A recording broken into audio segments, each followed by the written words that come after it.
गीता में अर्जुन को स्वयं भगवान कह रहे हैं कि उस परमेश्वर की शरण में जा, उसके लिए उन संतों के पास जा जो तत्वदर्शी हो। इसी प्रकार हजरत मोहम्मद को उनका अल्लाह कह रहा है कि कोई और पूर्ण परमात्मा है। उसको पाने के लिए उन तत्वदर्शी संत की तलाश कर। वो प्रभु कौन है, ये जानने के लिए कृपया अवश्य सुनिए जगत गुरु तत्वदर्शी संत रामपाल जी महाराज के अमृत वचन। सत्संग स्थल पर शांति पूर्वक विराजमान होकर के श्रद्धा से सत्संग सुने। सत सही सतगुरुदेव की जय। बंदी छोड़ कबीर परमेश्वर जी की जय। बंदी छोड़ गरीबदास जी महाराज जी की जय। स्वामी रामदेवानंद जी गुरु महाराज जी की जय हो।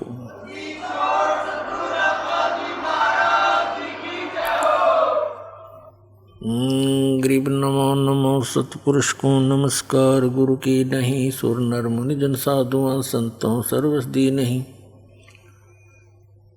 सतगुरु साहेब संत सब डंडो तुम प्रणाम। आगे पीछे मज हुए तिनको जा कुर्बान। नराकार निर्विषम काल जाल भयभंजनम निर्लेपम निज निर्गुणम अकल अनुबेशोन्दनम। सोहम सुरति समाप्तम सकल समाना निर्तलय उज्ज्वल हिरंबर हरदमम बेपरवा अथा है। वार पार नहीं मदतम गरीब जो सुमर सिद्ध होई। गणनायक गलता ना करो अनुग्रह सोई। पारस पद परवाना आदि गणेश मनाऊं। गणनायक देवन देवा चरण कमल लो लाऊं। आदंत करूं सेवा परम शक्ति संगीतम हृदय सिद्धिदाता सोई। अवगत गुण अतीतम सतपुरुष निर्मोही। जगदम्बा जगदीशम मंगल रूप मुरारी। तन मन अर्पों शीसम भक्ति मुक्ति भंडारी। सुर नर मुनि जन ध्यावे ब्रह्मा विष्णु महेशा। शेष सहस मुख गावे पूजय आदि गणेशा। इंद्र कुबेर सरीखा वरुण धर्म राय धामे। समर्थ जीवन जी का मन इच्छा फल पाऊं। 33 कोटि आधारा ध्यावे शेष 88। उतरे बहुत जल पारा कट है यम की फांसी। 33 कोटि आधारा ध्यावे शेष 88। उतरे बहुत जल पारा कट है यम की फांसी। कर जोरूं विनती करूं धरूं चरण पर शीश। गुरु जी राम देवानंद जी महाराज ने दियो नाम बख्शीश। कोटि कोटि सिजदा करूं कोटि कोटि प्रणाम। चरण कमल में राखियो मैं बंदी जाम गुलाम। मुकुता हूँ गुरुदेव का रामपाल दास का नाम। गले प्रेम की जेवड़ी जाखें चोवा जाऊं मैं। तो करो तो बावड़ू दूर दूर करो तो जाऊं। ज्यों राखो त्यों ही रहूं। जो देवो सो खाऊं।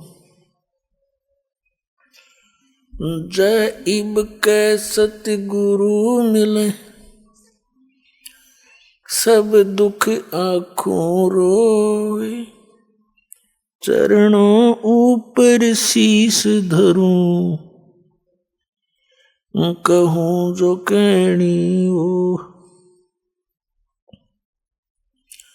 कबीर साईं मिलेंगे पूछेंगे कुशलात, आदि अंत की सब कहूँ अपने दिल की बात। गुरु जी तुम ना भूलियो चाहे लाख लोग मिल जाही, हम जैसे तुमको बहुत हैं तुमसे हमको नहीं।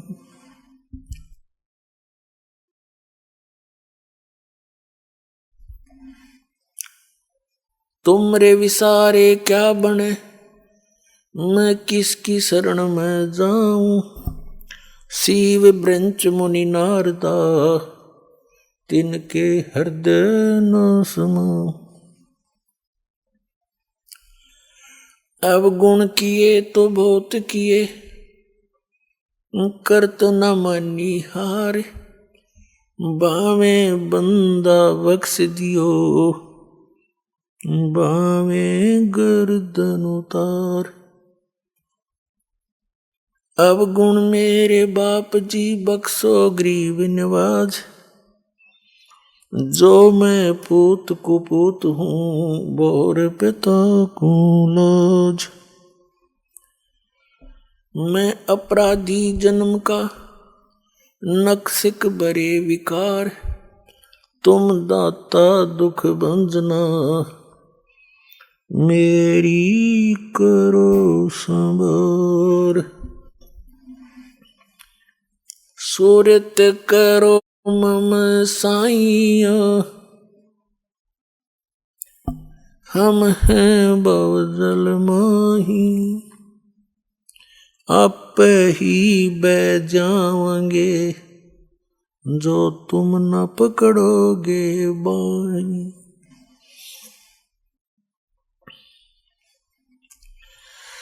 बंदी छोड़ दयाल जी तुम तक हमारी दौड़, जैसे काग जहाज का अब सूझत ओहर ने ठोर। परम पिता परमात्मा पूर्ण ब्रह्म सारी सृष्टि के रचनहार कबीर परमेश्वर जी, ये हम सभी आत्माओं के जनक हैं।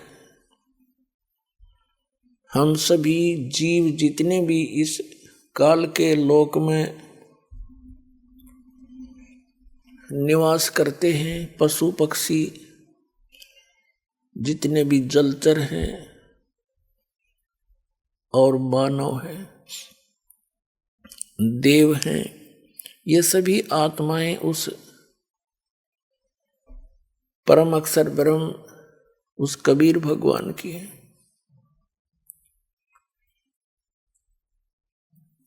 वो कबीर परमात्मा कौन है? जिनके गुण वेद भी गाते हैं, जिनकी महिमा कुरान शरीफ भी बतलाती है, जिनकी महिमा प्रत्यक्ष दृष्टा संतों ने भी की हुई है। वो कौन है?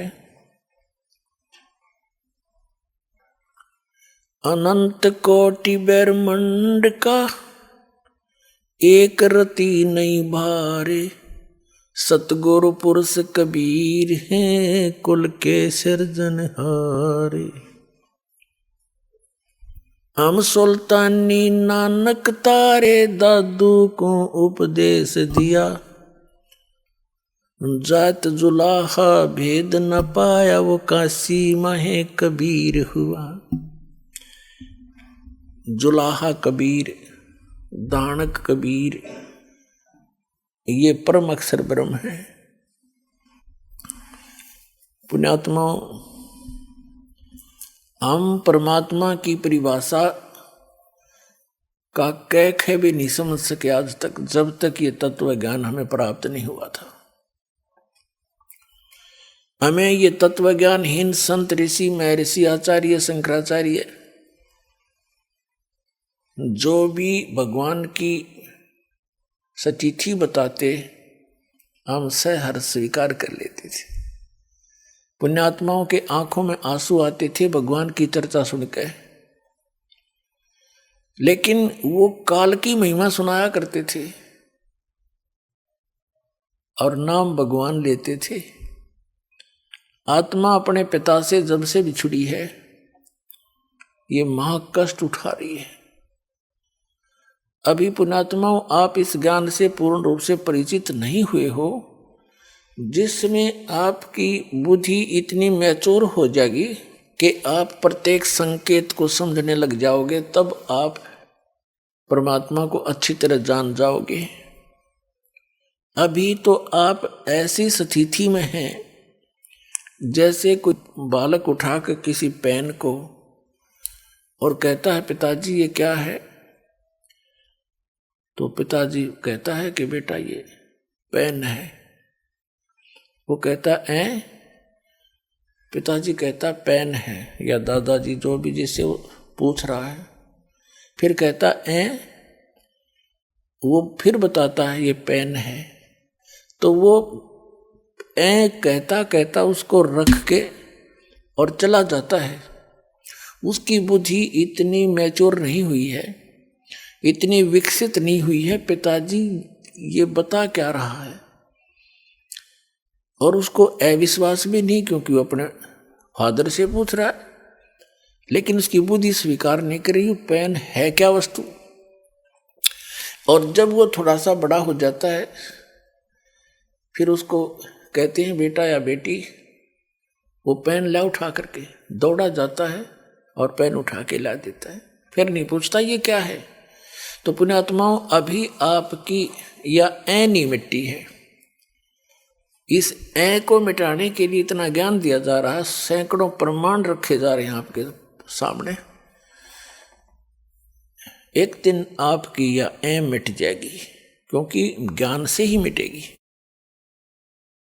वो क्या है, जैसे हम कहते हैं परमात्मा कबीर साहब है, आप सभी स्वीकार करते हो क्योंकि प्रमाण गणे दे दिए। फिर हम बताते हैं कि ये लोक यहां रहने का नहीं है, और ये परिवार जिसको आप मानते हो आपका नहीं है। ये परमात्मा के बच्चे आपके संस्कारवश जुड़े हुए हैं, और जो संपत्ति, जो घर, मकान, कोठी, बंगले तुम बनाए बैठे हो, ये आपके नहीं है। लेकिन आप अस्वीकार भी नहीं करते। दास बोल रहा है क्योंकि आप मेरे शब्द के बच्चे हो, जिसे नाद के कहते हैं, और आपको ये अविश्वास भी नहीं है कि गुरुजी गलत कह रहे हैं। लेकिन यह बात आपकी स्थिति में है अभी तक। तो एक समय ऐसा आएगा, आपको ये अपने नहीं, भगवान के संपत्ति दिखाई देगी, भगवान के ही ये सब जीव दिखाई देंगे। फिर आपकी भक्ति भी दृढ़ बनेगी और आप निश्चिंत भी होगे, क्योंकि मालिक ने प्रत्येक की चिंता है। नौकर का जितना काम होता है, नौकर उतना ही कर सकता है। उन बच्चों को जो उस मालिक ने देना है, वो नौकर को दे देता है कि आप इनको ऐसे ऐसे सुविधाएं प्राप्त कराओ, तो वो नौकर का उतना ही काम है, वो करवा दे।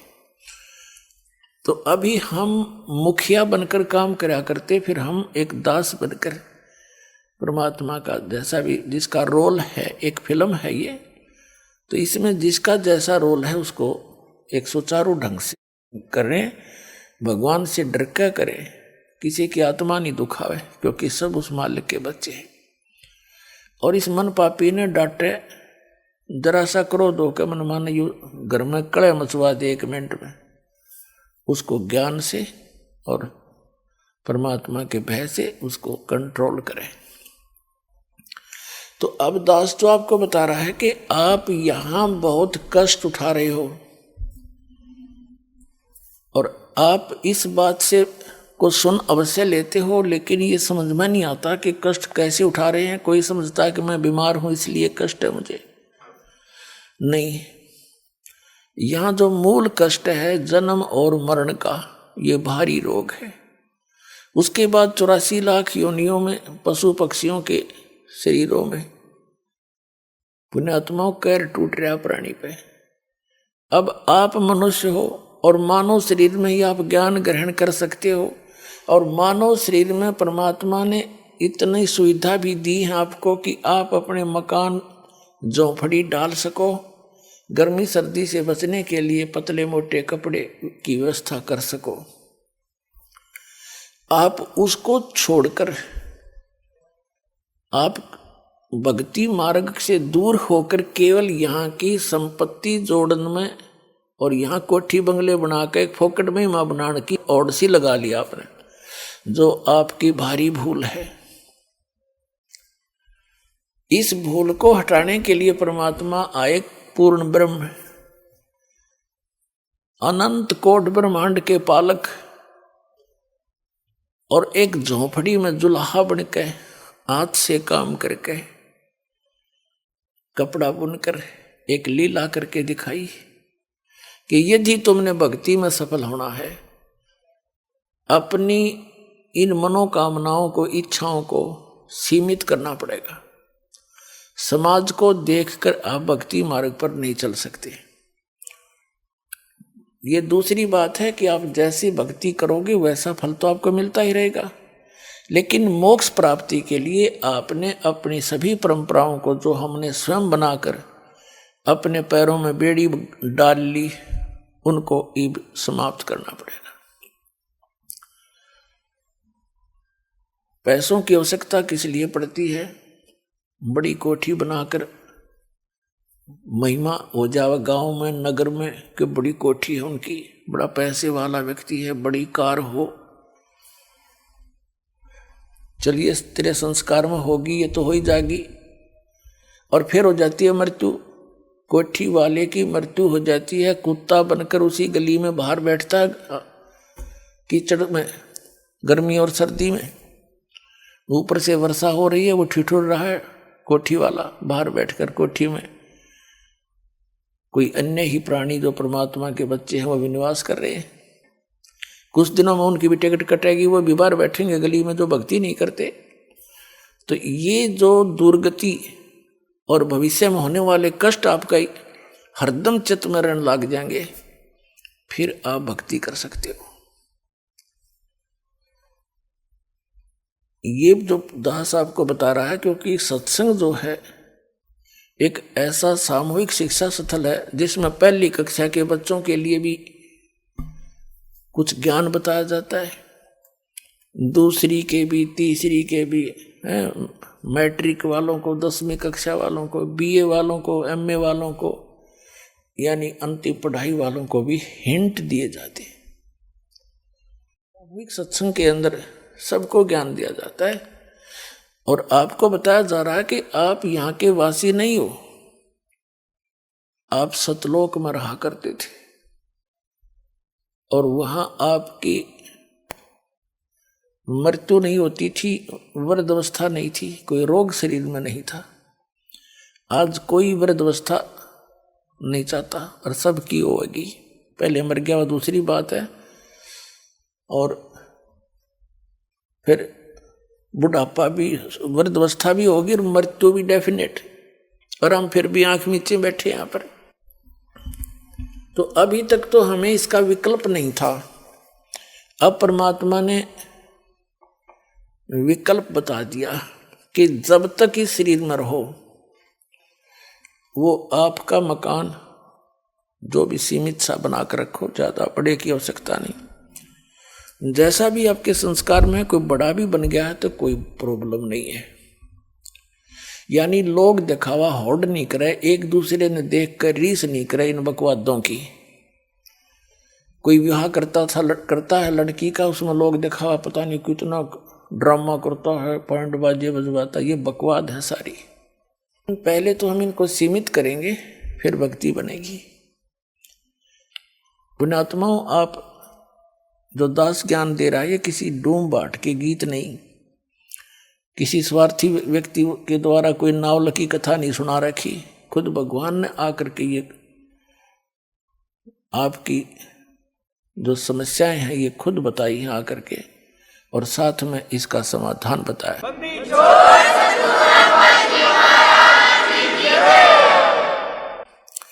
और आप जी ने बहुत दिन हो गए यहाँ कष्ट उठाते ने।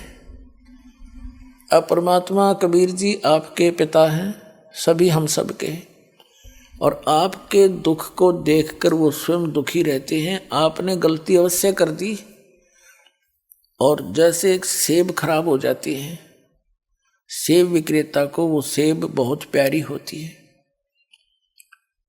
उसको पता है कितनी कीमती है, लेकिन खराब होने के बाद उसके पास कोई विकल्प नहीं है, उसको बाहर फेंकना ही पड़ता है। तो पुण्यात्माओं, हम उस सतलोक में रहने के लायक रहे नहीं थे, इसलिए परमात्मा ने हमें बाहर फेंकना पड़ा कि ये औरों को खराब ना करते हैं। तो अब वो कितने दयालु हैं कि शायद इनकी बुद्धि ठिकाने आ गई हो, इतने कष्ट उठा करके अब मान जा मैं अब भी सीने के लगाकर सतलोक ले जाऊंगा अपने बच्चों को, वहां कभी दुख नहीं होगा, कभी मृत्यु नहीं होगी। तो इसके लिए बताते हैं, यहां जो परमात्मा स्वयं आए थे, एक झोपड़ी में रहा करते, घास फूस की छात बना के, लकड़ों के टांग के, और उसमें 120 वर्ष रहे और सारी सृष्टि का पालन करते थे। वो सारी सृष्टि के पालक हमें ये दिखाने के लिए कि यदि तुमने मोक्ष चाहिए, ये बकवाद छोड़नी पड़ेगी, समाज को नहीं देखना होगा, एक दास बनकर रहना होगा। वैसे तो भक्ति के लिए चाहे सेठ भी है, भक्ति वो भी कर सकता है, जैसे धर्मदास जी थे, लेकिन मर्यादा के अंदर रहकर ही भक्ति की उन्होंने। तो वो परमात्मा हमें इसलिए दिखाने आते हैं कि भाई तुम ऐसे विश्वास करके देखो जैसे परमात्मा ने एक रोल कराया। एक बिल्कुल निर्धन व्यक्ति, हैंड टू माउथ, कपड़ा जैसे रेजा कपड़ा बनाया करते थे, कपड़ा बन गया, बेच दिया। बेचना नहीं, कमाई उसकी जो मेन ताना मिलता था उसका, और जो मेन ताना उनको मिला उसमें से एक परिवार का भी पोषण किया।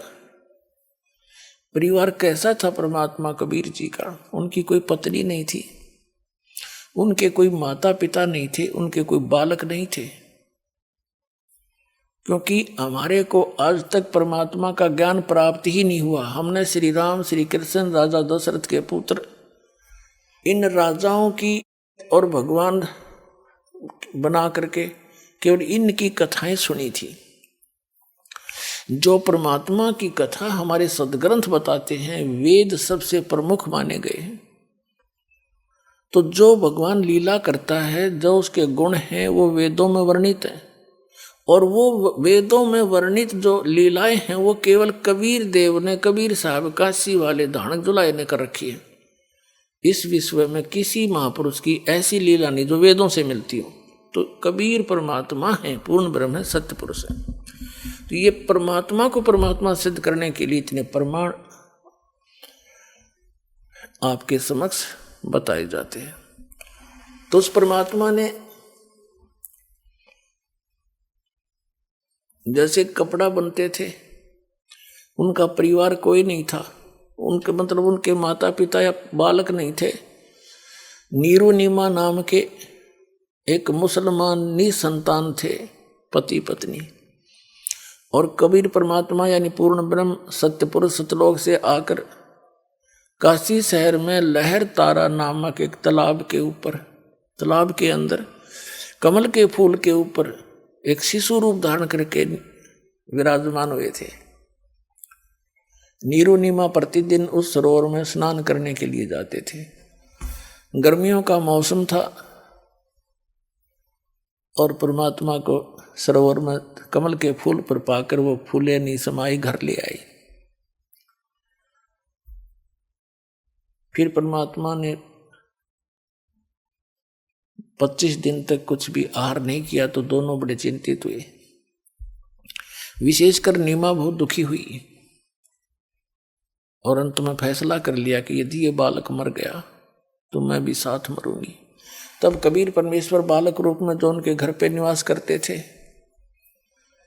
उन्होंने प्रेरणा की भगवान शंकर से। भगवान शंकर अपने शिवलोक से आए साधु रूप बना के।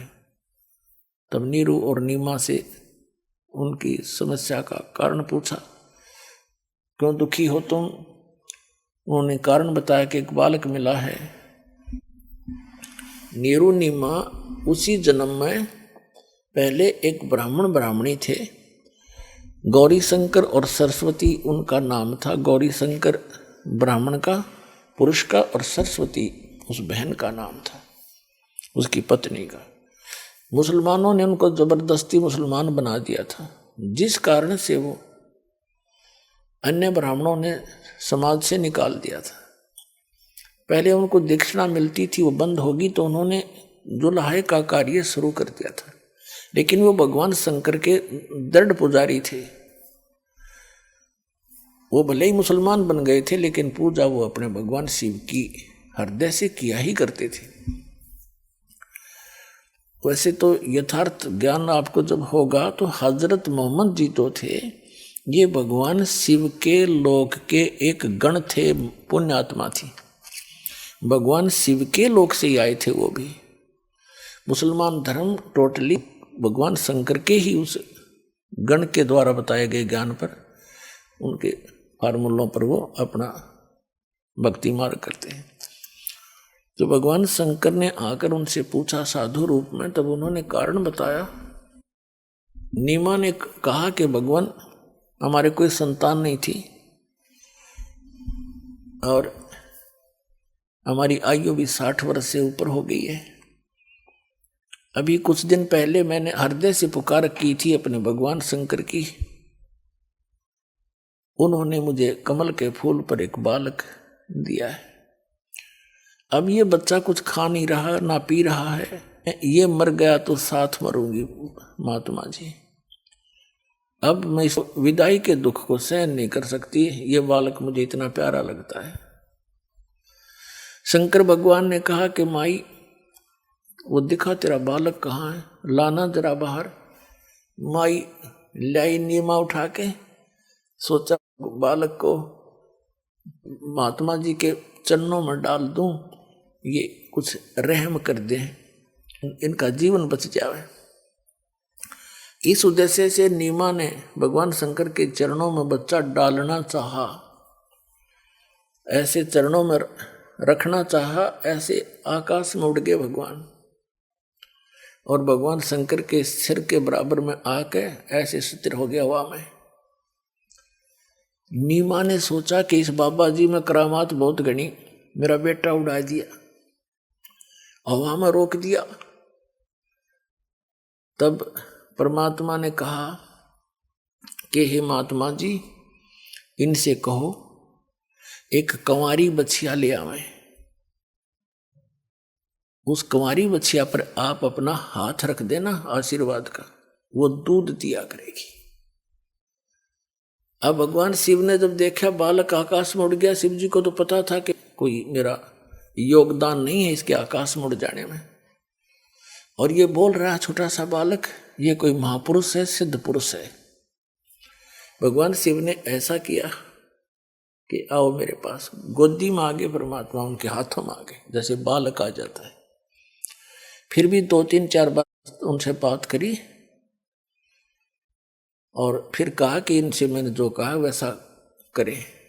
तब नीमा को भगवान शंकर ने कहा कि नीमा माई, ये बेटा तेरा मरने वाला नहीं है, देखो मैंने इसका हस्त रेखा देखी है, इसकी तो बहुत लंबी आयु है, ये जब तक चाहेगा शरीर नहीं छोड़ेगा, तू चिंता ना कर, ये मरेगा नहीं। नीमा ने कहा बाबा जी, महात्मा जी, इन सुखी सांत्वनाओं से मेरा दिल ना डटे, मेरी आत्मा जब मानेगी जब ये कुछ दूध पी लेगा। तो भगवान ने कहा कबीर साहब ने कि इनको कहो गाय ले आओ कंवारी। तब भगवान शंकर ने कहा जाओ एक कंवारी गाय लाओ। नीरू नीमा के पति से कहा। नीरू गया और कुम्हार से एक ताजा बर्तन लाना, मटका, पात्र, छोटा घड़ा जिसमें दूध निकाला जाया करेगा। अब नीरू गया, एक बछिया ले आया और एक छोटा सा मटका ले आया, छोटा सा, और छोटे छोटे बर्तन जो मुंह लगा के पीते हैं, कप टाइप मिट्टी के बना करते थे पहले, उनको हमारे यहाँ तो कसोरे बोलते हैं, मिट्टी के प्याले, वो भी ले आए। और परमात्मा के आदेश अनुसार भगवान शंकर जी ने उस बच्चिया की कमर पर आशीर्वाद भरा हाथ मार दिया, लंबे लंबे सतन हो गए और दूध की धार चल पड़ी। वो पात्र साफ करके नीचे रख रखा था, वो भर गया। तो उस प्रकार परमात्मा के प्रतिदिन वो ये दूध पान करने लगे। परवरिश की लीला कबीर परमात्मा की बालक रूप में जब आए थे, कंवारी गाय से हुई थी। ये परमात्मा कबीर जी की जीवनी में लिखा है। और उस परमेश्वर कबीर जी ने जो परमात्मा परम अक्षर ब्रह्म सत्य पुरुष अमर पुरुष जो लीला किया करता है, वो लीला कर रखी थी। उसी के अनुसार वो आदरणीय गरीबदास साहिब जी को मिले थे, जैसे कि आपको सत्संग में सुनाया था सुबह। उनको सचखंड लेकर गए थे, फिर उनके अंदर पूरा ज्ञान भर दिया था भूत और भविष्य का। पहले क्या हुआ था, मैंने क्या क्या लीलाएं की थी, मैं कहाँ कहाँ रहा था। जैसे श्री तुलसीदास जी ने लाखों वर्ष पहले की रामायण लिपिबद्ध कर दी अपनी वाणी में, चौपाइयों के माध्यम से, दोहों के माध्यम से, और वो सर्वमान्य है हिंदू समाज में। इसी प्रकार आदरणीय गरीबदास साहिब जी ने उस परम अक्षर ब्रह्म की लीला, कबीर परमेश्वर की लीला, उनके द्वारा प्राप्त दिव्य दृष्टि और दिव्य ज्ञान के आधार से अपनी अमृत वाणी में लिख रखी है, जो एज इट इज सर्वमान्य है। जो परमात्मा ने लीला की थी उनसे भी मिलती है, जो कबीर सागर में लिखी हुई है। और जैसे दिव्य दृष्टि जो होती है, इसकी समता होती है, क्षमता। जैसे दूरबीन होती है, दूरबीन, उनकी क्षमता होती है, एक तो 1 किलोमीटर तक का दिखा दे, एक मनमाने आसमान में सैकड़ों किलोमीटर तक या दूर तक का देख सकती है। इसी प्रकार दिव्य दृष्टि और दिव्य ज्ञान की भी अपनी क्षमता हो। तो आदरणीय गरीबदास साहिब जी के पास जो दिव्य ज्ञान और दिव्य दृष्टि थी, वो श्री तुलसीदास जी के दिव्य ज्ञान और दिव्य दृष्टि से कहीं अधिक महत्वपूर्ण और ज्यादा शक्तिशाली थी, अधिक श्रेष्ठ थी। तो आदरणीय गरीबदास साहिब जी ने भी अपनी वाणी में प्रमाण दिया है। तो पुण्यात्माओं, सबसे पहले तो आपको परिचित कराते हैं कि क्या ये लीला कबीर साहब ने की। कंवारी गायों का दूध पिया बचपन में, वो कहाँ प्रमाण है, आपके रूबरू करते हैं पवित्र कबीर सागर के अंदर। अपने आत्माओं, जब तक आप जी को ये विश्वास दृढ़ नहीं होगा कि हम जिस परमेश्वर की शरण में हैं वो कौन है और कितना लाभ दे सकता है, तो तब तक आप दृढ़ नहीं हो सकते। आपको दृढ़ करने के लिए ये ढेर सारे प्रमाण दिखाए जाएंगे, और इस ज्ञान को समझने के बाद आपकी स्थिति ऐसी हो जाएगी। कबीर साहब ने बताया है कि बंदी छोड़ दयाल जी, ऐसे बोला करोगे तुम, आपकी आत्मा कहा करेगी, बंदी छोड़ दयाल जी तुम तक हमारी दौड़े, जैसे काग जहाज कहा अब सूजत और न ठोरे। जैसे समुद्री जहाज के ऊपर कौवा बैठकर चला जाता था और सामने बैठ जाता, वो खाना खाने के अगे रोटी खाएंगे मुझे भी डालेंगे। शाम को वो खाना खाने के समय वो खा रहे होते हैं, वो बैठ जाता, ऊपर चला जाता है। रात्रि में 200-300 किलोमीटर, 400-500 किलोमीटर जहाज चला जाता है। और पुराने समय में क्या होता था कि ये दिशा सूचक कई बार जो सही दिशा नहीं बता रहे होते थे, उसका कारण ये होता था कि समुद्र में कई चुंबकीय चट्टानें होती हैं, जिस कारण से वो दिशा सूचक चुंबक डिस्टर्ब हो जाता था। तो जहाज के जो चालक होते थे वो सुबह अपने दिशा सूचक यंत्र को चेक करने के लिए जो कौवा जहाज पर बैठा होता है उसको विवश कर देते थे, डड़े मार मार कर उड़ने के लिए। बहुत पुराने समय की बात है। और कौवे के अंदर एक विशेषता दी है परमात्मा ने कि वो उस दिशा को कभी नहीं भूलता जिस दिशा से वो चला था, पूर्व से चला था या पश्चिम से चला था या दक्षिण से चला था। तो कौवा उड़कर उसी दिशा को बैक होने की चेष्टा करता है जिस दिशा से वो चले थे, एग्जैक्ट। तो उधर से कौवे की जो दिशा देख करके अपनी दिशा को वो चालक अपने यंत्र को चेक कर लेते थे और अपनी दिशा से भी वो कन्फर्म हो जाते थे कि हम सही जा रहे हैं, नहीं तो ठीक कर लेते थे। अब कौवा 150-200 फुट तक दौड़ता है, उड़ जाता है वापस आने के लिए कि वहां से पत्थर उत्थर मार दिए उसका। अब उस जहां देखता वहां जल ही जल है, और जल में जहां बैठे वहीं डूब मरे। चारों तरफ देखकर वो वापस कहीं स्थान उसको बैठने का यानी सपोर्ट नहीं मिलता, सब डूबने का स्थान, मृत्यु का स्थान दिखाई देता है। तो वापस आकर के वो जहाज पर ही शरण लेता है और फिर वो चालक उसको कुछ नहीं कहते।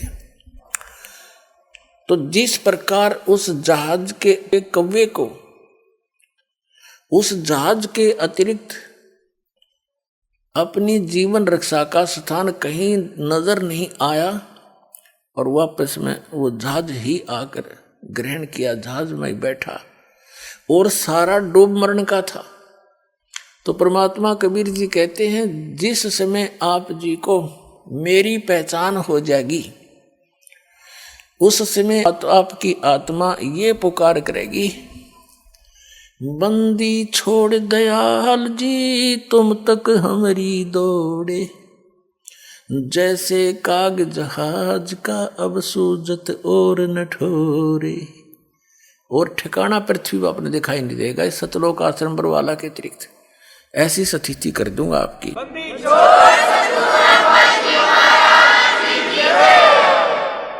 अब आपको प्रमाणित करते हैं कि 600 वर्ष पहले भगवान आए थे, अपने पिता आए थे, और हम अपने पिता को पहचान नहीं सके और हम इन काल के अवतारों को अपने मालिक मान के इनके लिपटे रहे। ये आप दुखी, ये आप जन्म मृत्यु के अंदर। तो जब ये स्वयं ही जन्म मृत्यु के अंदर हैं तो हमारी रक्षा क्या करेंगे? तो ये ज्ञान नहीं था हमें, तो ये ज्ञान अब परमात्मा ने कंप्लीट दिया अपने को।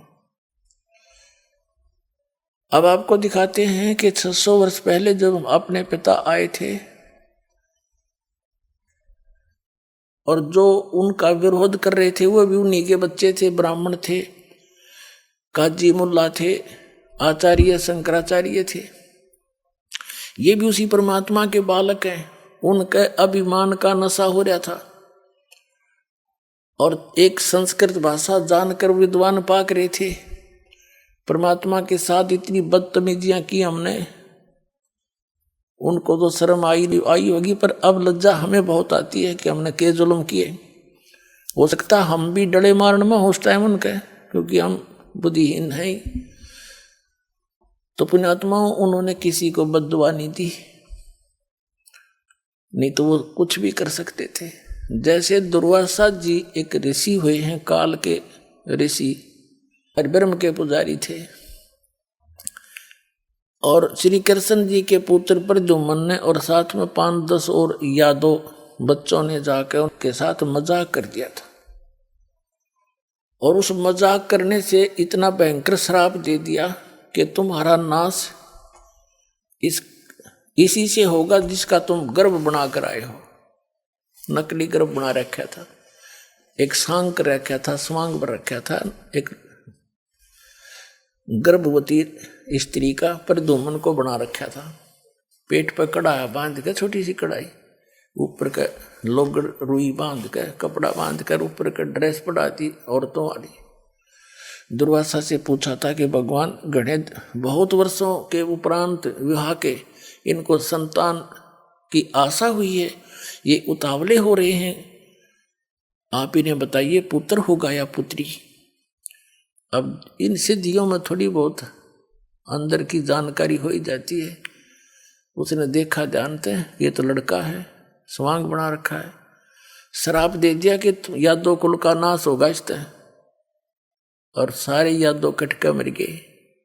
तो यहाँ महापुरुष परमात्मा कबीर साहब के बच्चे गरीबदास जी कहते हैं, दुर्वासा कोपे तहाँ समझ न आई नीच, और 56 करोड़ यादव कटे मची रुधिर की कीच।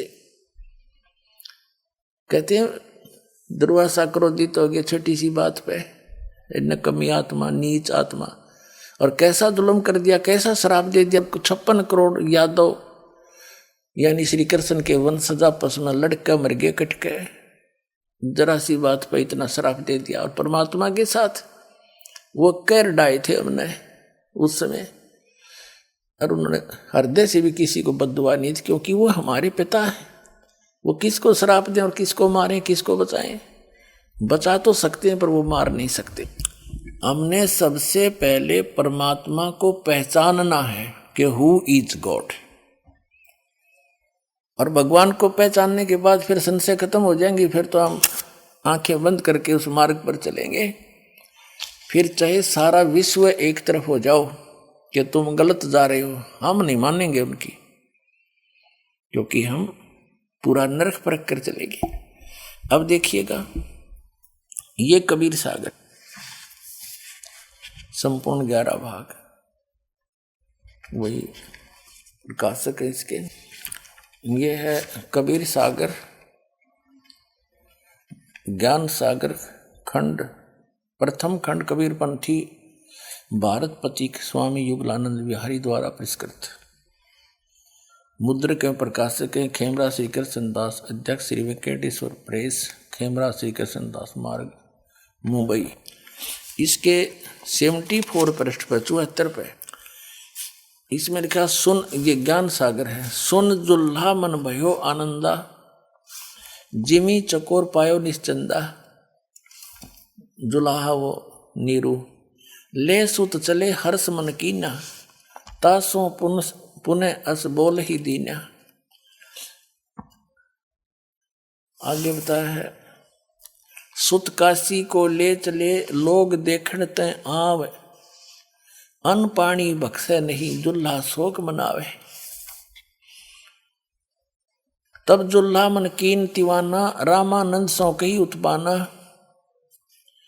मैं सुत पायो बड़ा गुणवंता, कारण कौन बखे नहीं संता।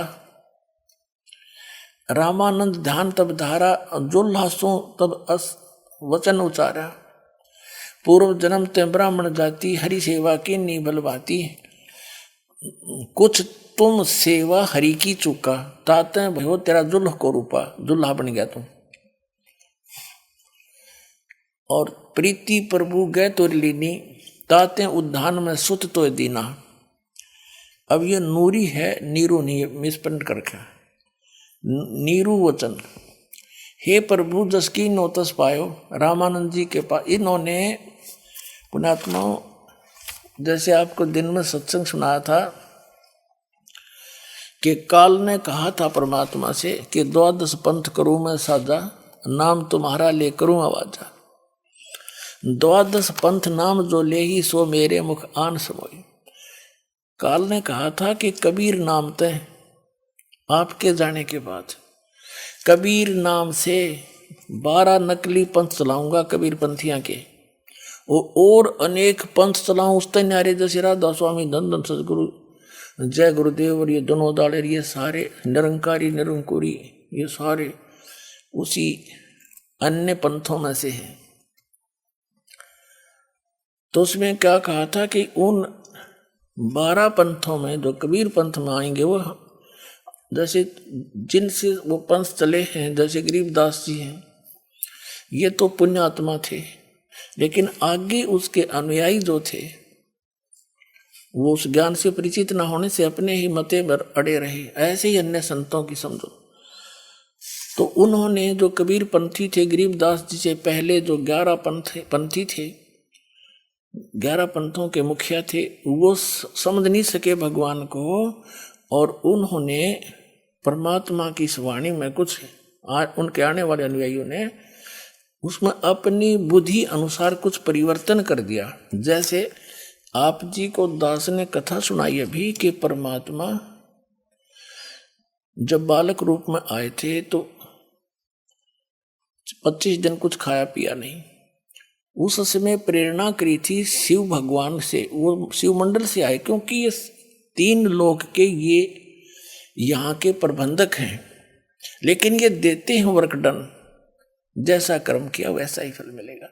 और ये सब कर रहे हैं उस परमात्मा के ही आदेश तय, क्योंकि गीता अध्याय नंबर 15 के श्लोक नंबर 16-17 में स्पष्ट किया है, 3 पुरुष बताए हैं, सरपुरुष, अक्षर पुरुष, ये तो इनके अंतर्गत जितने प्राणी हैं वो भी नाशवान और ये भी नाशवान।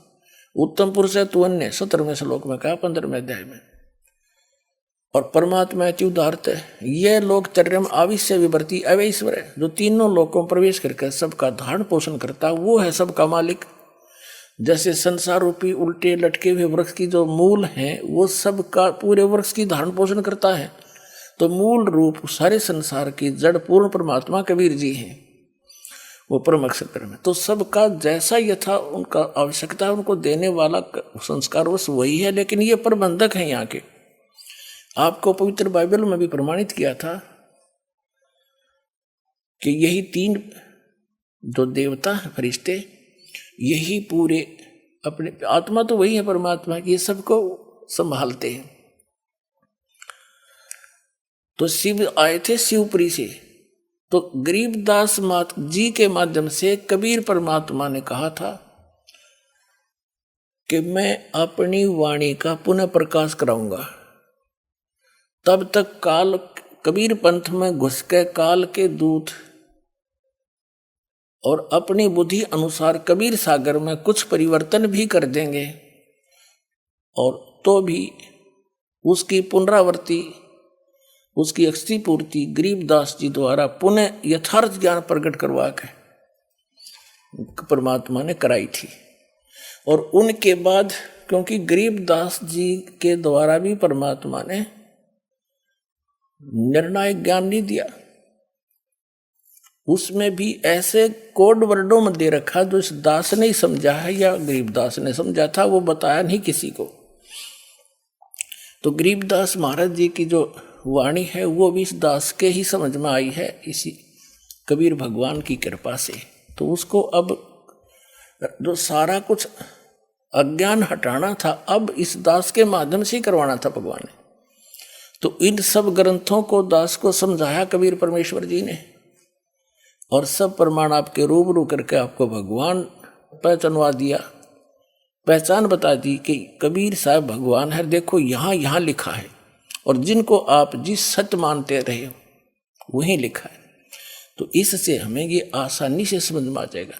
तो यहाँ इन्होंने थोड़ी सी गड़बड़ी की है, तो इन्होंने कैसे लगा दिया, इनके ये तो समझ में आया नहीं वो दूत कौन था। जैसे परमात्मा ने भी बोला था कि आप तो भगवान के दूत हैं, तो इस कारण से नीरू नीमा ने वो सुन लिया था कि बच्चा बोल रहा था ये भगवान का दूत आया है। परमात्मा तो जानी जान थे कि शिव जी हैं, लेकिन वो बताना नहीं चाहते थे, ना वो अपना भेद देना चाहते थे। तो उन्होंने कबीर पंथियों ने ये सोचा कि कोई पूछेगा वो कौन था बाबा जी, संत दिखाओ तुम कैसी बात करते हो। उन्होंने रामानंद जी से जोड़ दिया कि स्वामी रामानंद जी के पास नीरू गया, जब उसके बच्चे ने जो जल पर मिला था कमल के फूल पर कुछ खाया पिया नहीं, तो रामानंद जी के पास गए। रामानंद जी एक बड़े वेदों गीता पुराणों के मर्मज्ञ माने जाते थे, और बचपन से ही भगवान के चरणों में लगे हुए थे। जब परमात्मा आए उस समय वो 99 ईयर ओल्ड थे, 99 वर्ष के हो चुके थे। तो रामानंद जी से जोड़ दिया इन्होंने कि कोई पूछेगा तो रामानंद जी से बात करी थी। यहाँ चर्चा रामानंद जी के, लेकिन कथा जो की तो है कि कवारी गायों के दूध से मालिक की परवरिश हुई थी। ये हमने निर्णय करना है, निष्कर्ष ये निकालना। ये देखिएगा, हम पढ़ रहे हैं कबीर सागर ज्ञान सागर में 74 पृष्ठ पे। अब हम यहां आगे कि रामानंद ध्यान जब धारा जुल्हा सो एक तब वचन उचारा। हाँ, तब जुल्हा मन कीन तिवाना, रामानंद सो कई उत्पाना, मैं सुत पायो बड़ा गुणवंता, कारण कौन बखे नहीं संता। कि मुझे एक बहुत गुणवंत बच्चा मिला है, सुंदर अच्छा, लेकिन वो खा पी नहीं रहा है, संत जी क्या कारण है। रामानंद ध्यान तब धारा, जुल्हा सो तब वचन उचारा, पूर्व जन्म ते ब्राह्मण जाति, हरि सेवा की नहीं भली भांति, कुछ तब सेवा हरि की चूका, ताते भयो जुल्हा का रूपा, प्रीति प्रभु गए तोर लीनी, ताते उद्यान में सुत तो दीना लीना।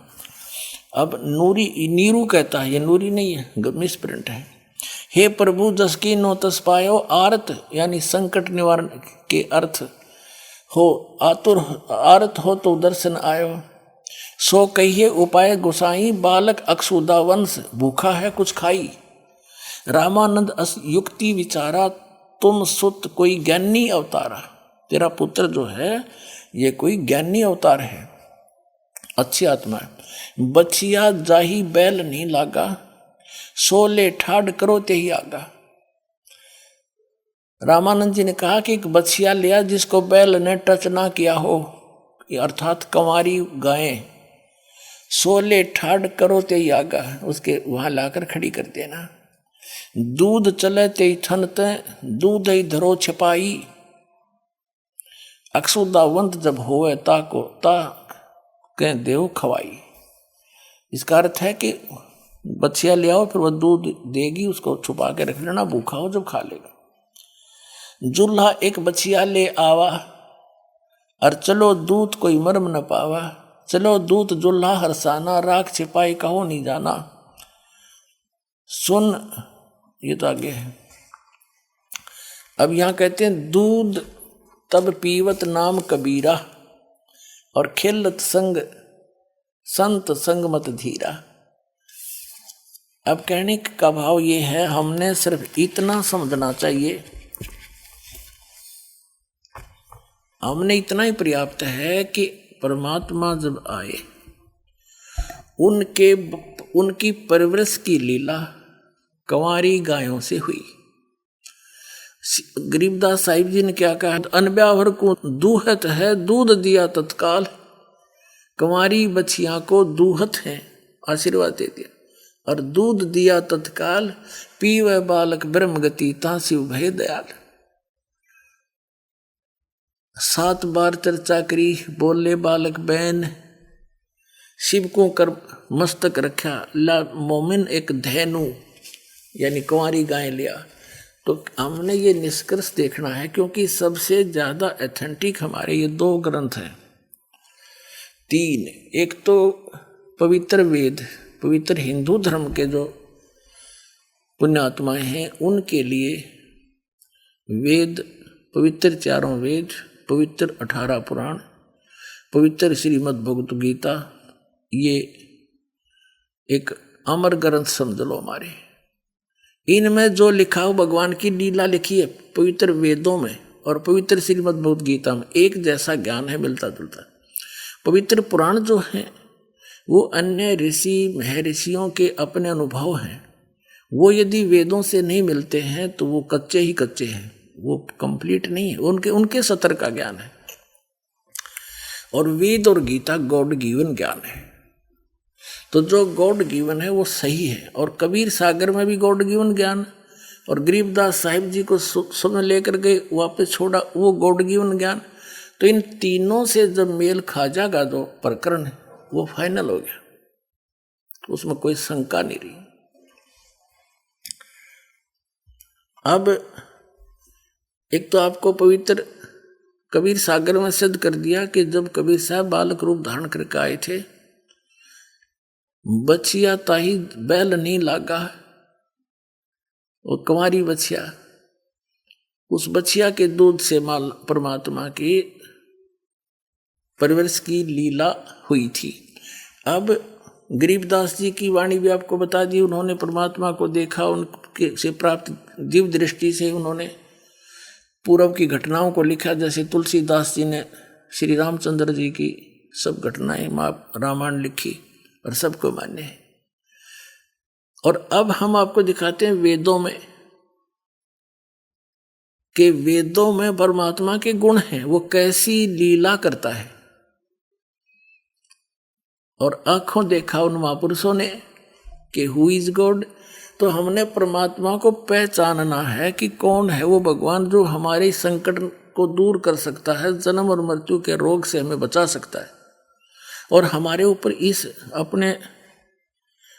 इस वर्तमान के जीवन में जो भी हमारी किस्मत में, भाग्य में, प्रारब्ध में संकट लिख रखे हैं, हमारे पाप कर्मों का संयोग है, उनसे हम दुखी हैं, उनको कौन नाश कर सकता है, कौन उनसे दुखों से बचा सकता है, और कौन हमें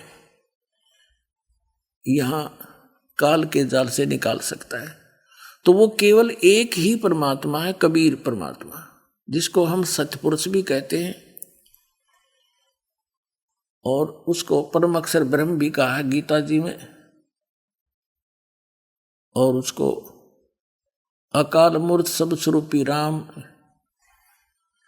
सत्य पुरुष कहो, सतपुरुष कहो, ये कबीर परमेश्वर जी की ही उपमात्मक उपाधि के नाम है। जैसे अपने भारत या अपने देश के प्रधानमंत्री जी का शरीर का नाम तो कुछ भी होता है, लेकिन प्रधानमंत्री उनका रैंक का नाम होता, पद का। ऐसे ही परम अक्षर ब्रह्म, सत्य पुरुष, अकाल मूर्त और ये पूर्ण ब्रह्म, ये कबीर साहब के उपमा के नाम है, पदवी के, और स्वयं का उनका नाम अल्लाह अकबर कबीर देव है।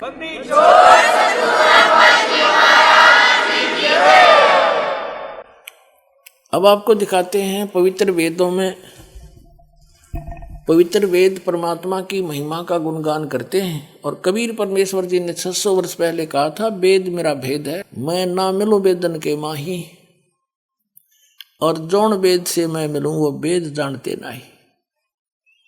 परमात्मा ने 600 वर्ष पहले कहा था कि ये वेद, चारों वेद मेरा भेद है, मेरी ही महिमा बताते हैं। लेकिन इन वेदों में ऋग्वेद, यजुर्वेद, सामवेद और अथर्ववेद, इन वेदों में मेरे पाने की, तुम्हें पूर्ण मोक्ष प्राप्त होने का विधि नहीं है।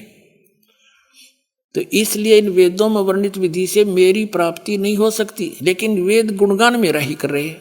तो पुण्यात्मा हु इज गॉड अब पता लग जाएगा। देखो, ये ऋग्वेद है, मंडल 9 और 10 इकट्ठा ही अनुवादित है। ये कहाँ से छपा है? सार्वदेशी कार्य प्रतिनिधि सभा, महर्षि दान भवन, रामलीला मैदान, नई दिल्ली। और ये इसके अनुवादक हैं, मुद्रक हैं Prince offset printers 1510 Pataudi house, Daryaganj, नई दिल्ली से। अपने आत्माओं, एक सबसे बड़ी आश्चर्य की बात है कि इन वेदों के अनुवाद करता है महर्षि दयानंद सरस्वती जी के चेले और महर्षि दयानंद स्वयं, और ये सभी मानते हैं परमात्मा निराकार है, किसी एक स्थान पर नहीं रहता, वो तो सर्वव्यापक कण कण में विद्यमान है। ये तो उनका अपना अनुभव है, और वेदों को वो सत्य मानते हैं, अनुवाद भी उन्होंने कर रखा है। यदि ये दास अनुवाद करता, ऐसे ही करना था, इससे भी अच्छा करना है, लेकिन ये लोग आपको इस बात से भ्रमित कर देते कि रामपाल संस्कृत नहीं जानता, इसलिए वेदों के अनुवाद करने का पता नहीं। तो ये बात आपके भी कुछ कुछ अवश्य विश्वास में आ जाती कि ये तो हो सकता है। और यही बिजली गिरी रही आज तक। जब परमात्मा आए थे कबीर जी, वो सारा ज्ञान बताया करते थे, हम ही अलख अला हैं कुतुब गोस और पीर, गरीबदास खालिक धनी हमरा नाम कबीर। ए स्वामी सृष्टा में सृष्टि हमारा तीर, दास गरीब अधर बसूं मेरा नाम कबीर।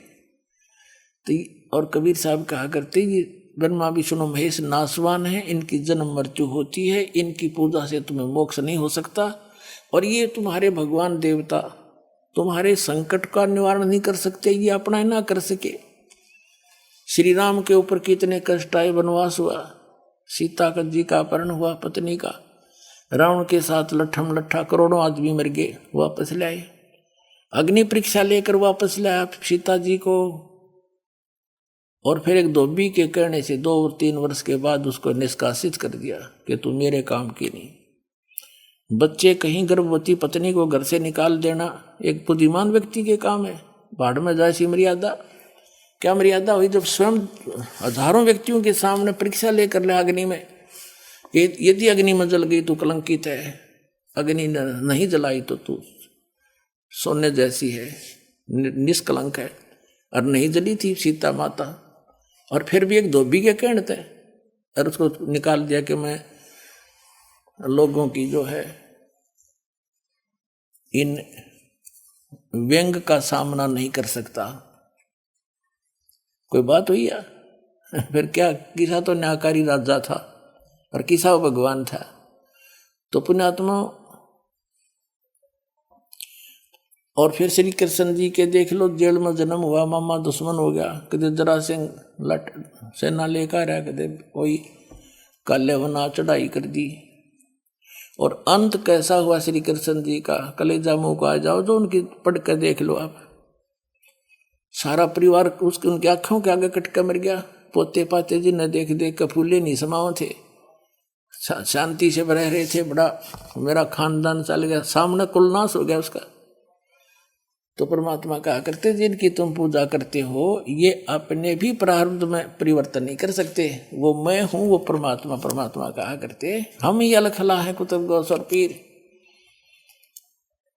ये सृष्टि सृष्टा में हम, सृष्टि हमारे तीर, दास गरीब ऊपर रहता हूं, अदर बसूं ऊपर ऊर्ध्व स्थान पर, मेरा नाम कबीर, अवगत सत कबीर। तो उस समय इन संस्कृत भाषा के ज्ञाताओं ने इसी बात से हमें भगवान से दूर रखा कि कबीर साहब एक जुलाहा वर्ण में प्रगट है और ये शिक्षा ग्रहण नहीं कर सका। ब्राह्मण ही एक वर्ण शिक्षा ग्रहण करने का अधिकारी था, संस्कृत के पढ़ने का, और नहीं पढ़ सकते थे।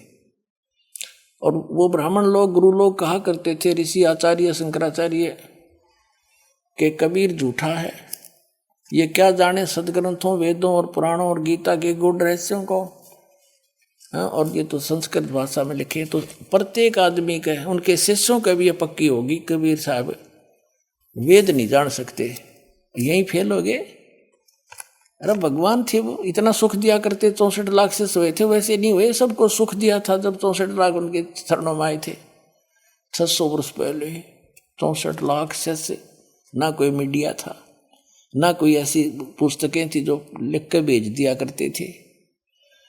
तो उनको सबको आशीर्वाद दे देकर अपने शरणों में लगाए, उनको भक्ति से चार्ज किया परमात्मा ने, वाणी सुना सुना के ज्ञान दिया, उनके दुख दूर किए। तो उस दृष्टिकोण से तो वो मानने थे कि कबीर जी में कोई शक्ति है, लेकिन यह दिमाग में ना चढ़ेगी भगवान है। और जब तक भगवान नहीं मान लेंगे कबीर साहब को, हम पार नहीं हो सकते। तो अब कबीर साहब को भगवान ही सिद्ध करने के लिए दास को इतना प्रयत्न करना पड़ रहा है, इतने प्रमाण दिखाने पड़ रहे हैं। तो उस समय इनकी यह दाल गलगी कि कबीर साहब संस्कृत नहीं जानता। और अब भी ये यही बिजली डाल देते तो ये प्रमाण नहीं मिलते हमारे को। इन्हीं के कर कमलों से लिखवा दिए दाता ने। इनकी बुद्धि पर पत्थर गिर दिया, ना यहाँ भी बिगाड़ कर देते, ना सारे ग्रंथों में नाश करे। वेदों में जगह जगह इन्होंने बैठा रखा है, अनुवाद सही नहीं कर रखे, लेकिन ये चंद श्लोकों में ऐसा अनुवाद करा दिया दाता ने जैसा वो चाह थे कि मेरे बच्चे फिर तो पहचान ही लेंगे मुझे, फिर तो इन नकलियों के सामने कोई ऑप्शन नहीं रहेगा आपको बरगलाने का। इसलिए ये करवाया दाता ने। अब दिखाता हूं आपको। अब हम आपको दिखा रहे हैं ऋग्वेद, ये ऋग्वेद, और आपको अभी दिखाई दिया था ये कहाँ से प्रकाशित है और कौन इसके भाषा के अनुवादक हैं और कहाँ से छपी है। अब देखिएगा इसके प्रथम ऋग्वेद मंडल नंबर 9 का सूक्त नंबर 1, इसके प्रथम मंत्र में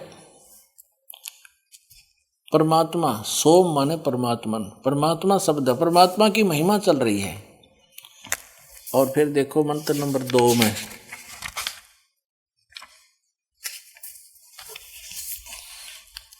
मंत्र नंबर 2 में ऋग्वेद मंडल नंबर 9 सूक्त 1 मंत्र 2 में हे परमात्मन आप, ठीक है।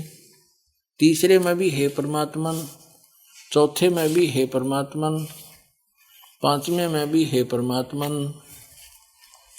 यही, और इसके छठे में भी हे परमात्मन। अब सातवें में इनका याद आ गया, अरे परमात्मा तो हमने निराकार बता रखा है, तो सारा परमात्मा की और आगे साकार सिद्ध हो रहा है। तो यहां उन्होंने पुरुष लिखना शुरू कर दिया 7वें में, और फिर 8वें में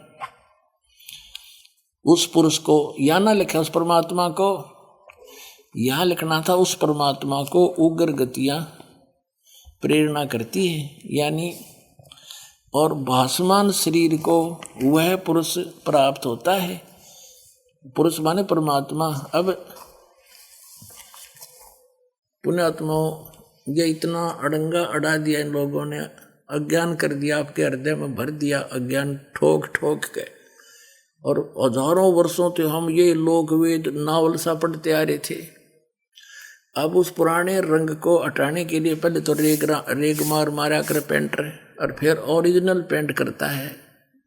तो पहले दास चाहता है कि आपके हृदय में जो अविश्वास भरा हुआ है कि कबीर भगवान नहीं हो सकता, और जिनको आप में ऋषि मान्या करते, जिन ग्रंथों को आप सही मानते थे, उन्हीं में से दिखाना पड़ेगा कि पुरुष माने क्या है, ये क्या मानते हैं। पुरुष माने तो सीधा ही है परमात्मा होता है। जैसे गीता जी अध्याय नंबर 15 के श्लोक 16 और 17 में 3 पुरुष हैं, एक सर पुरुष यानी सर भगवान, एक अक्षर पुरुष अक्षर भगवान, और तीसरा उनसे अन्य है उत्तम पुरुष, पुरुष कहो ब्रह्म कहो। लेकिन यहां पुरुष माने पूर्ण परमात्मा की तरफ संकेत है। एक यजुर्वेद है, और इसी आर्य समाज के प्रवर्तक महर्षि दानंद जी का ही अनुवादित है ये।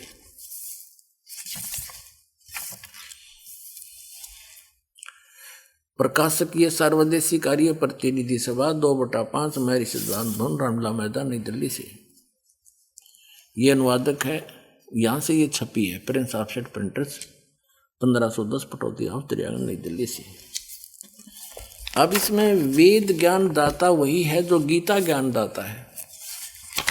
वेद ज्ञान दाता वही है जो गीता ज्ञान दाता है। गीता अध्याय नंबर 8 के श्लोक नंबर 13 में गीता ज्ञान दाता कहता है, ओम इति एकाक्षरम ब्रह्म व्यवहारण माम अनुसमरण यह परियाति तदंदेहम सयाति परमाम गतिम। मुझ ब्रह्म का, श्री कृष्ण में प्रवेश करके बोल रहा है वो काल ब्रह्म, मुझ ब्रह्म का केवल एक मंत्र है, नथिंग एल्स, इसके अतिरिक्त कुछ नहीं। उच्चारण करके सिमरण करता हुआ यह प्रियाति तदन देहम, जो शरीर छोड़कर जाता है शरीर छोड़कर जाते हुए इसका स्मरण करता हुआ जाता। सयाति परमाम गति, वो ओम से मिलने वाली जो परम गति है, ब्रह्मलोक प्राप्ति होती है ओम से, उसको प्राप्त होता है। गीता अध्याय नंबर 8 के श्लोक नंबर 16 में कहा कि ब्रह्मलोक गए हुए प्राणी भी वापस जन्म मृत्यु में आते हैं। गीता ज्ञानदाता अध्याय नंबर 2 के श्लोक नंबर 12 में, अध्याय नंबर 4 के श्लोक 5 और 9 में, पर गीता अध्याय नंबर 10 के श्लोक नंबर 2 में स्पष्ट करता है कि अर्जुन तेरे और मेरे बहुत जन्म हो चुके हैं, तू नहीं जानता, मैं जानता।